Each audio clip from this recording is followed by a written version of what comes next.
Bismillahirrahmanirrahim. Assalamualaikum warahmatullahi wabarakatuh. Baik anak-anakku sekalian, sekarang kita masuk ke pertemuan ke-31 dengan materi teks hikayat, yaitu sudah masuk KD 37. Jadi ini sudah bab keempat atau bab terakhir. Nah, untuk kegiatan kita yang pertama adalah itu pada KD 37, yaitu mengidentifikasi nilai dan isi yang terkandung dalam hikayat. Ada tiga indikator yang akan kita capai, yaitu mengidentifikasi isi pokok hikayat, mengidentifikasi karakteristik hikayat, dan mengidentifikasi nilai-nilai yang terdapat dalam hikayat. Untuk mengidentifikasi isi teks dalam hikayat, Anda cukup membaca teks hikayat, kemudian menyimpulkan isinya ini bercerita tentang apa. Jadi nanti Anda juga bisa lihat di buku paket ya. Kalau di buku paket itu ada pada halaman 107 ya, materinya mulai halaman 107. Nah, ini contoh hikayatnya. Nah, Anda bisa baca. Nah, hikayat ini akan saya coba identifikasi isinya seperti apa. Nah, sekarang cara mengidentifikasinya seperti apa? Nah, misalnya ini kan maka anak baginda yang dua orang itu pun sampailah usia 7 tahun dan dititahkan pergi mengaji kepada Muallim Sufyan. Sesudah tahu mengaji, mereka dititah pula mengaji kitab usul fikih. Nah, jadi panjang lebar ya. Nah, saya tidak perlu baca semua, Anda baca sendiri nanti. Mengenai memaknai bahasanya ya begitulah bahasa hikayat, karena dia adalah cerita Melayu lama. Jadi inti dari teks ini adalah ini isi pokoknya. Baginda Raja bingung menentukan calon penggantinya sebagai raja. Beliau tetap menyuruh kedua putranya untuk menuntut ilmu agar layak menjadi raja. Ini inti ceritanya. Jadi inti ceritanya Anda buat dalam bentuk kalimat biasa ya, kalimat biasa. Nah, beda dengan bahasa yang ada di dalam. Nah, contoh teks lainnya ini ya, Anda bisa baca sendiri nanti. Berapa lama di jalan sampai ia kepada suatu taman dan seterusnya. Isi pokoknya adalah Syah Peri menyelamatkan Putri Ratnasari dan dayan-dayannya yang ditawan Garuda. Akhirnya Syah Peri menikah dengan Putri Ratnasari. Ini inti dari cerita ini yang panjang lebar. Jadi Anda diminta menyimpulkan isi ceritanya bagaimana. Nah, inilah itu yang disebut dengan isi, mengidentifikasi isi teks. Nah, contoh ketiga lagi ini. Hatta datanglah ke-9, hatta ini selanjutnya ya. Nah, dan seterusnya. Isi pokoknya adalah dalam perjalanan mencari susu harimau, Indraman Sawang harus melawan 9 anak raja. Ini intinya. Jadi Anda harus bisa menyimpulkan isinya ini teks apa. Nah, karena dalam soal nanti itu disajikan teks begini, kemudian Anda diminta menentukan isi pokok teksnya apa. Jadi tentukan satu kalimat seperti ini ya. Seperti itu. Nah, sekarang kita masuk ke indikator kedua, yaitu karakteristik hikayat. Nah, karakteristik hikayat ini Anda juga bisa baca di buku paket ya. Di buku paket itu dia ada pada halaman 119. Cuman yang di buku ini kurang lengkap, makanya saya lengkapi di slide saya ini. Yang pertama adalah kemustahilan. Ini ciri yang pertama, kemustahilan. Nah, nanti itu Anda disajikan sebuah teks hikayat, diminta mengidentifikasi ciri apa yang menonjol dalam hikayat tersebut. Apakah kemustahilan, apakah kesaktian, apakah istana sentris, apakah anonim. Nah, makanya Anda harus tahu kemustahilan itu yang dimaksud. Seperti kalau misalnya kutipannya begini, berarti ciri menonjol adalah kemustahilan. Ini, hatta berapa lamanya Tuan Putri Siti Kendi pun hamilah dan bersalin. 2 orang putra laki-laki, adapun yang keluarnya dengan panah dan yang muda dengan pedang. Ini hal mustahil ini, dia melahirkan, yang lahir itu disertai ini, bayi lahir disertai pedang dan panah. Berarti hal mustahil. Berarti kalau begini kalimat teksnya, ciri yang menonjol adalah kemustahilan. Nah, sama dengan ini. Lalu diambilnya pisau dan ditorehnya gendang itu, maka Putri Ratnasari pun keluarlah dari gendang itu. Ini kan mustahil. Seorang putri keluar dari gendang itu kan hal mustahil. Berarti kalau teksnya seperti ini, ciri yang menonjol adalah kemustahilan. Nah, yang kedua, kesaktian. Nah, kesaktian misalnya begini. Kalau dalam teks itu diceritakan bahwa Syah Peri mengalahkan Garuda yang mampu merusak sebuah kerajaan.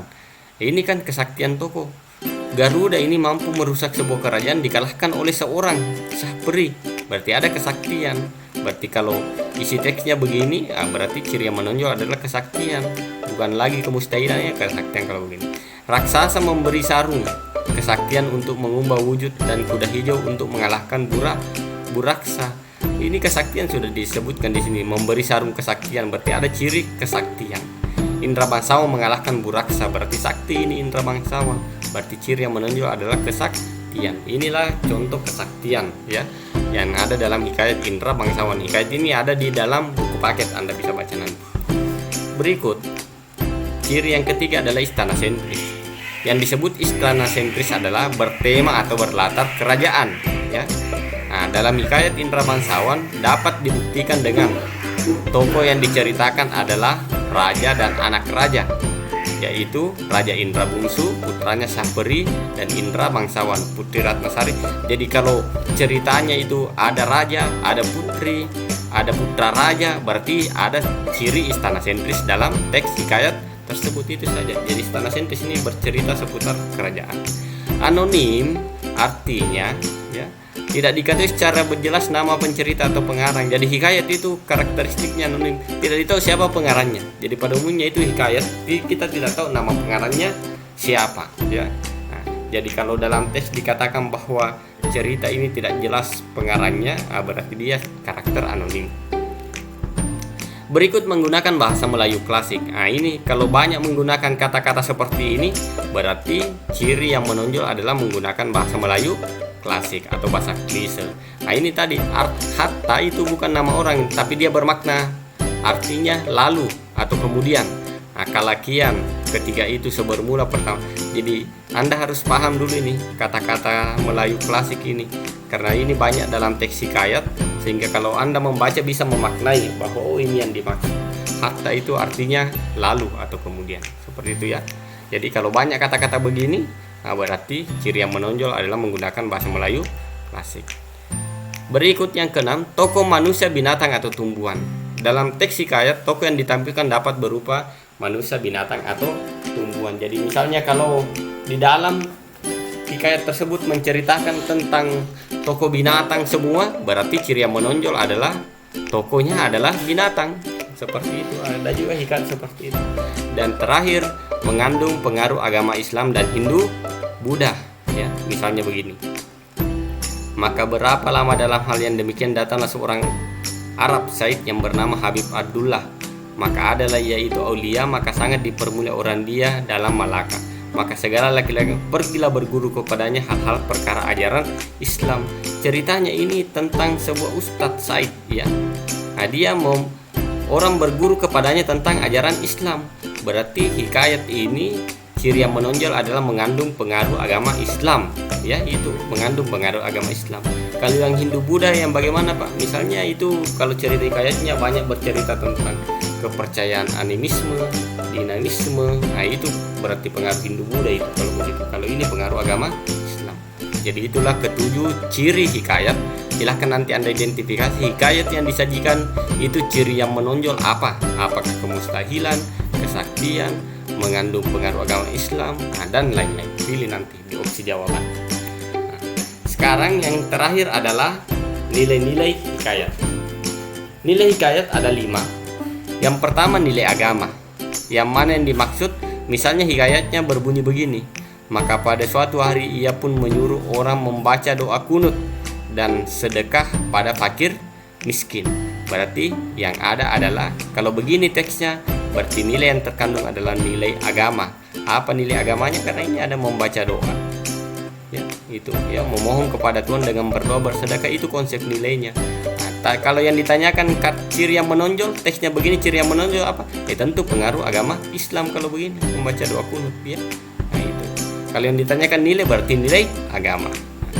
Kemudian contoh yang lain, maka ia pun menyerahkan dirinya kepada Allah dan berjalan dengan sekuat-kuat. Ada kata Allah sampai konsep nilainya adalah pasrah kepada Tuhan ya. Berarti nilai agama kalau begini teksnya begitu. Berikut nilai sosial. Ini contohnya. Nilai sosial itu artinya hubungan sosial, hubungan kita dengan sesama manusia, itu nilai sosial itu. Contohnya begini, si kembar menolak dengan mengatakan bahwa dia adalah hamba yang hina, akan tetapi Tuan Putri menerimanya dengan senang hati. Artinya konsep nilainya tidak melihat perbedaan status sosial, ya. Ini kan dia katakan, ya, hamba yang hina berarti orang miskin atau apakah. Kemudian putri menerimanya, berarti putri ini tidak melihat perbedaan status sosial. Nah, berarti hubungan kita putri dengan sesama manusia, berarti konsep yang ada adalah konsep nilai sosial, yaitu tidak melihat perbedaan status sosial. Jadi kalau tesnya begini, nah itu nilai sosial yang ada. Contoh yang lain, dengan segera sah putri mengeluarkan dayang-dayang itu, tak kala Garuda itu datang, Garuda itu dibunuhnya, membantu orang-orang yang berada dalam posisi kesulitan, ya. Berarti dia ini kan sang putri mengeluarkan dayang-dayang kemudian membunuh Garuda itu, berarti ini hubungan sosial dengan sesama manusia, membantu orang, jadi saling membantu, saling tolong menolong, itu nilai sosial seperti itu, ya. Nah, berikut nilai budaya. Yang mana yang dimaksud nilai budaya? Nilai budaya itu berkaitan dengan kebiasaan atau ada istiadat. Nah, contohnya ini, maka Baginda pun bimbinglah, tidak tahu siapa yang patut dirayakan dalam negeri, karena anaknya kedua orang itu sama-sama gagah. Jadi kalau Baginda pun mencari muslihat, ia menceritakan kepada kedua anaknya bahwa ia bermimpi bertemu dengan seorang pemuda yang berkata kepadanya, barang siapa yang dapat mencari bulu perindu yang dipegangnya, ialah yang patut menjadi raja di dalam negeri. Konsep nilainya adalah raja ditunjuk berdasarkan keturunan, dan raja yang memiliki putra lebih dari satu selalu mencari tahu siapa yang paling gagah dan pantas menjadi. Jadi ini budayanya. Budayanya itu orang, ya. Raja itu ya pasti keturunannya, anaknya. Berbeda dengan sekarang yang bisa jadi presiden bebas. Kalau dulu yang jadi raja selanjutnya ya tentu anak dari sang raja. Itu konsep nilai budaya, itu kebiasaan, adat istiadat seperti itu, ya. Nah, contoh lain nilai budaya. Adapun Raja Kabir itu takluk kepada Buraksa dan akan menyerahkan putrinya Putri Kamalasari sebagai upeti. Kalau tiada demikian, negeri ini akan dibinasakan oleh Buraksa. Ditambahkan bahwa Raja Kabir sudah mencanangkan bahwa barang siapa yang dapat menangkap Buraksa itu akan dinikahkan dengan anak perempuannya yang terlalu elok parasnya itu. Barang siapa yang dapat susu harimau beranak muda, inilah yang akan menjadi suami tuan putri. Konsep nilainya mencari jodoh putrinya dengan cara mengadakan sayembara.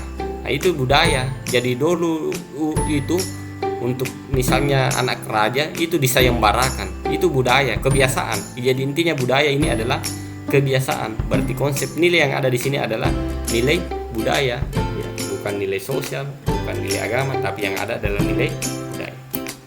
Berikut nilai moral. Nilai moral itu berkaitan dengan tingkah laku atau perilaku tokoh. Apakah perilaku baik atau perilaku buruk? Itu nilai moral konsepnya, ya. Terkait dengan perilaku. Apakah perilaku baik atau perilaku buruk? Contoh, Hatta ini kan selanjutnya, ya. Lalu datanglah ke 9 orang anak raja meminta susu kambing yang disangka ya susu harimau beranak muda itu. Konsep nilainya tidak mau bekerja keras untuk mendapatkan sesuatu, ya. Jadi konsep nilai moralnya di sini adalah perilaku ini, ya. Ke-9 anak raja, ya. Ini datang, dia konsep nilainya dia orang yang tidak mau bekerja keras. Berarti itu adalah perilaku yang tidak bagus. Nah, makanya dikatakan di sini yang ada adalah nilai moral, bukan nilai sosial, bukan nilai agama, bukan nilai budaya, tapi yang ada adalah nilai moral. Perilaku tidak mau bekerja keras. Yang kedua, contohnya, Indra Bangsawan berkata susu itu tidak akan dijual dan hanya akan diberikan kepada orang yang menyediakan pahanya diselit besi hangat, ya. Memberdaya orang yang tidak berusaha. Berarti ini perilaku Indra Bangsawan ini bagus, nilai moralnya atau perilakunya baik. Apa itu? Dia memberdayakan orang yang tidak mau berusaha supaya dia harus berusaha. Nah, dengan kata menyediakan pahanya diselit besi. Jadi nanti kalau nilai moral yang ditanyakan, karena kalau soal nanti itu nilai moral yang terdapat dalam tes tersebut adalah cari perilaku tokoh, apakah perilaku baik atau perilaku buruk. Dan terakhir adalah nilai edukasi. Contohnya, maka anak Baginda yang 2 orang itu sampailah 7 tahun dititahkan pergi mengaji kepada muallim. Sudah tahu mereka dititah pula mengaji kitab usul fikih hingga syarat tafsir sekaliannya diketahui. Konsep nilai kewajiban belajar ilmu agama sejak usia kecil yang muncul adalah nilai edukasi atau nilai pendidikan. Baik anak-anakku sekalian, untuk kegiatan evaluasi silahkan Anda kerjakan kuis pada Google Classroom. Nah sekarang coba kita masuk di Google Classroom Anda ya. Nah, jangan lupa isi daftar hadir, kemudian materi PowerPoint ya. Materi PowerPoint itu ada saya sajikan ya, di sini Anda bisa download nanti. Nah, kemudian kuis ya. Kuisnya itu Anda bisa lihat di ya, Anda buka di pertemuan 31. Nah, kemudian ini kuisnya. Seperti ini kuisnya. Dia adalah kuis KD 37. Saya coba buka, silakan isi nama, NIS, kelas. Nah, kemudian ada soal pilihan ganda sebanyak 5 nomor, silakan pilih jawabannya ya. Nah, ini 5 nomor. Setelah itu Anda pilih. Baik anak-anakku sekalian, untuk pertemuan hari ini saya rasa cukup. Saya akhiri, wabillahi taufiq wal hidayah. Assalamualaikum warahmatullahi wabarakatuh.